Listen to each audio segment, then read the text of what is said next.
Tahanan ng Kabataan. Ang dalawang magkaibigang ibon. Sa isang maliwanag na gubat, merong dalawang ibon na magkaibigan, sina Alas at Kenken. Ken, tara! Maglaro tayo sa tabi ng ilog, sabi ni Alas. Yehey! Magkarera tayo, sabi naman ni Ken. Ngunit may isang kuwago na nagngangalang Liam. Naiinggit siya. Alas, ayaw na raw ni Ken na maging kaibigan mo. Bulong ni Liam. Aha? Hindi totoo yan.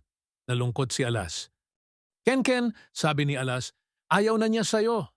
Pagsisinungaling na naman ni Liam. Ano? Imposible. Nagulat naman si Ken. Nakita sina Alas at Kenken, parehong galit at malungkot. Ken, totoo ba? Ayaw mo na akong maging kaibigan?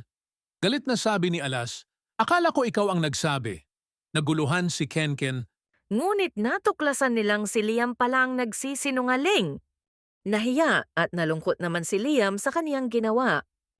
Ken, patawarin mo ako. Sabi ni Alas at nyakap si Ken. Ako rin, Alas. Magtiwala tayo ulit.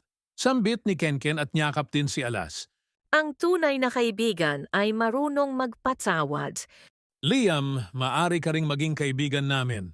Sambit ni na Ken at Alas kay Liam. At mula noon, naging tunay na magkaibigan sina Alas, Kenken at Liam. Magkaibigan magpakailanman, sabay-sabay na sambit ng dalawang ibon at ng isang kuwago. Ang tunay na kaibigan ay marunong magpatawad at laging nagsasabi ng totoo. Huwag tayong mainggit, sa halip ay magmahal at magtulungan.